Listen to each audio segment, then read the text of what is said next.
All right, here we go. October 21st, 2015. It's a date that fans of the Back to the Future trilogy have been waiting for. This is the day, in part two, remember that Marty McFly and Doc Brown travel 30 years into the future. There's a moment in every great story where you realize the version you were told was never the whole truth. Back to the Future is one of the most beloved films ever made. A warm, fast, endlessly rewatchable adventure about a boy, a scientist, and a time-traveling car. But the story behind its creation is darker, stranger, and far more fascinating than anything that ever made it onto the screen.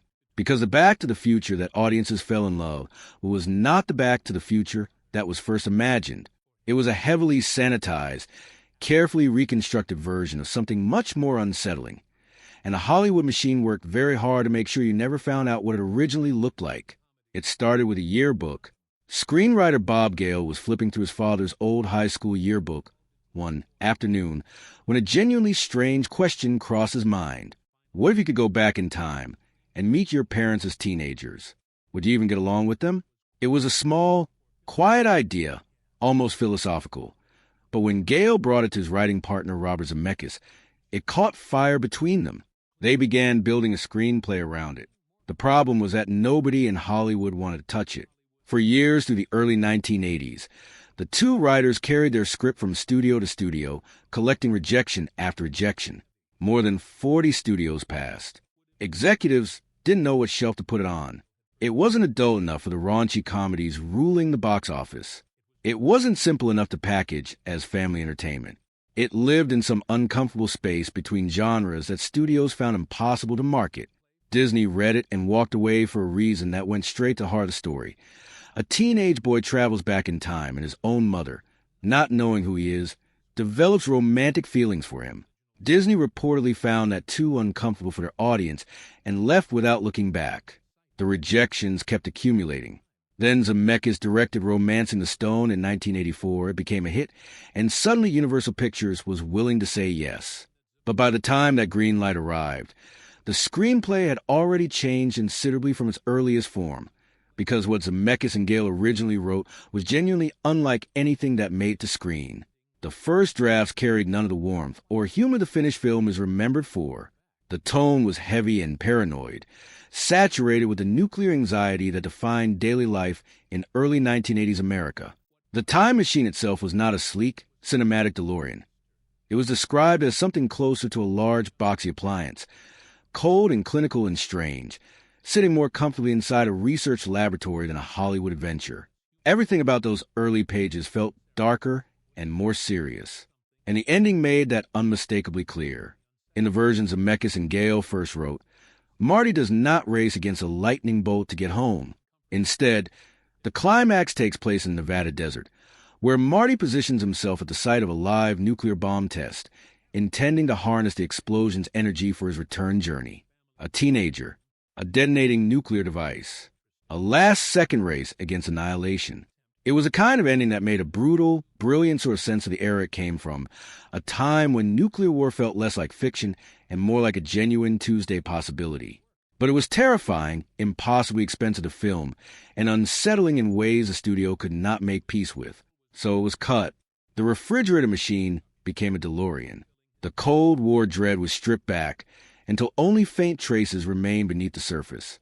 The studio made it safer. But they couldn't strip out everything, and what remained at the center of the story continued to make people deeply uneasy. Lorraine's feelings for Marty, her own future son, though she has no way of knowing it, had already driven Disney away. It had unsettled executives at dozens of other studios. Even after the script was softened and rewritten, the fundamental strangeness of that relationship sat at the very engine of the story.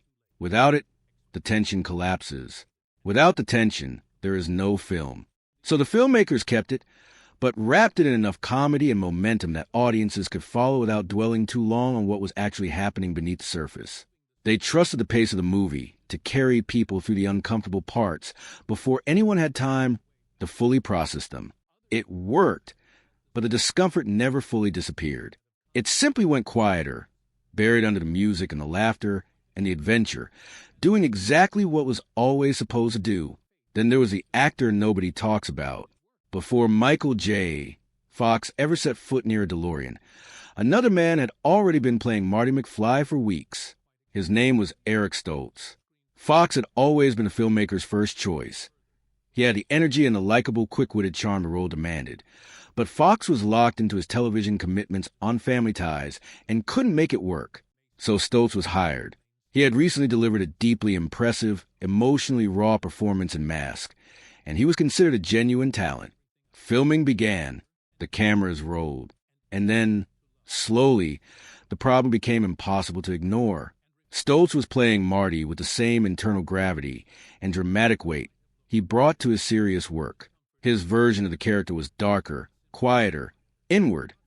A boy who felt the full psychological weight of his impossible situation rather than bouncing through it with infectious lightness. The comedy died in every scene he appeared in. The adventure drained away.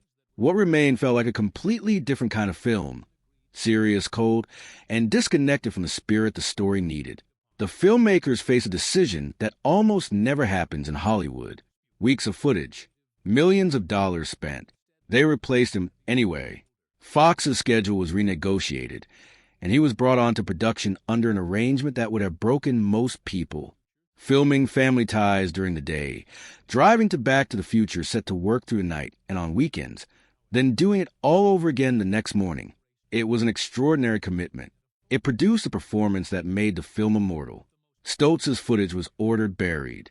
His name was removed from the credits entirely. The production started over from near scratch. Almost, because one detail survived the erasure, hiding in plain sight inside the finished film. In the diner scene where Marty confronts Biff, a fist swings into frame and connects, and fans who have studied the footage frame by frame have long argued that the arm and sleeve visible in that moment do not match Fox's build. The theory is that what audiences briefly see, in one unremarkable instant, inside the most famous time travel movie ever made, is Eric Stoltz's fist, his one remaining punch. Never confirmed, never convincingly denied. The erased actor still there. What followed next went far beyond a single replaced performance and into legal territory that permanently altered how Hollywood operates. Crispin Glover had played George McFly in the original film with a wonderfully strange, twitchy, oddly moving quality that made the character genuinely memorable. When the sequel entered production, Glover did not return. The reasons were contested. Salary disputes played a role. Creative disagreements played a role. And Glover also reportedly felt uncomfortable with what he believed the sequel's themes were communicating about wealth and success.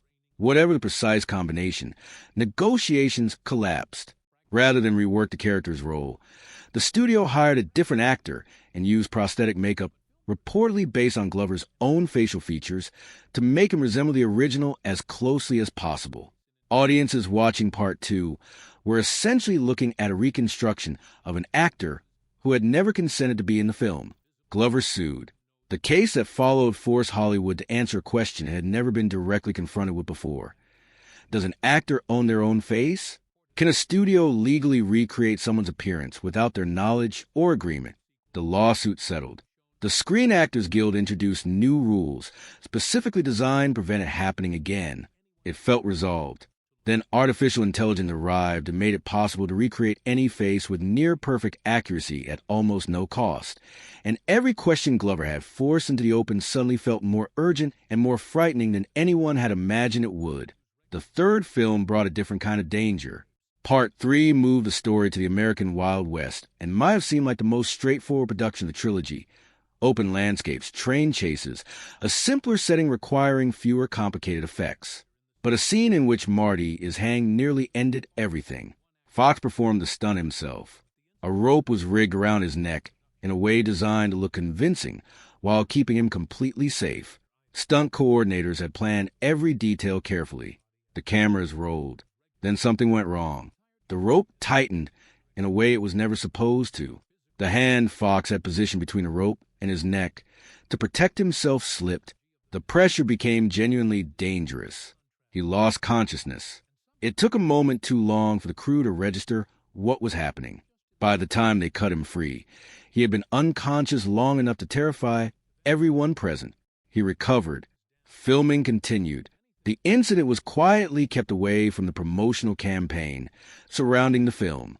The warm, cheerful world on screen said nothing about the frightened people behind the camera who had just watched their lead actor go limp at the end of a rope. The pressure bearing down on the entire trilogy was relentless from the very beginning. Schedules left almost no room for rest. Physical demands on cast and crew were intense and frequently poorly managed. The joyful, glowing energy of the finished films existed in sharp contrast to the exhausted and sometimes genuinely frightened people who made them. Back to the Future asked audiences to believe in a world where quick thinking and courage were always enough to get you home safely.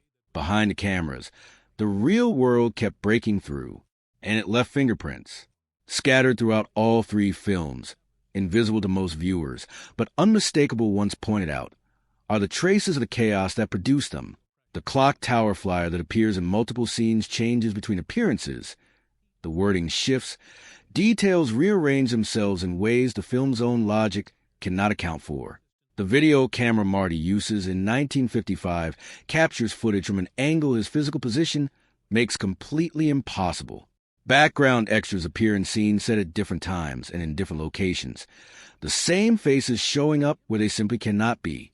Historical details inside the 1955 sequences contain small errors where production design captured the feeling of an era without quite nailing its facts. The plutonium powering the flux capacitor behaves differently depending entirely on what a given scene requires, governed by no consistent internal logic whatsoever.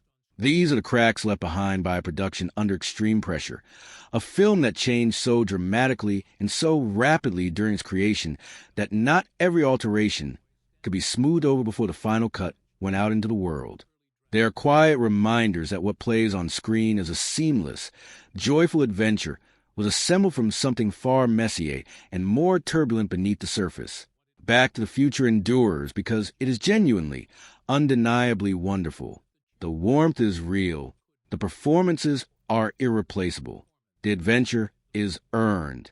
But underneath the finished film that the world fell in love with, there is another film, darker, stranger, more dangerous, more legally complicated, that the studio systematically dismantled and buried before most of it could reach anyone. The nuclear ending, the erased actor, the reconstructed face, the near-fatal accident.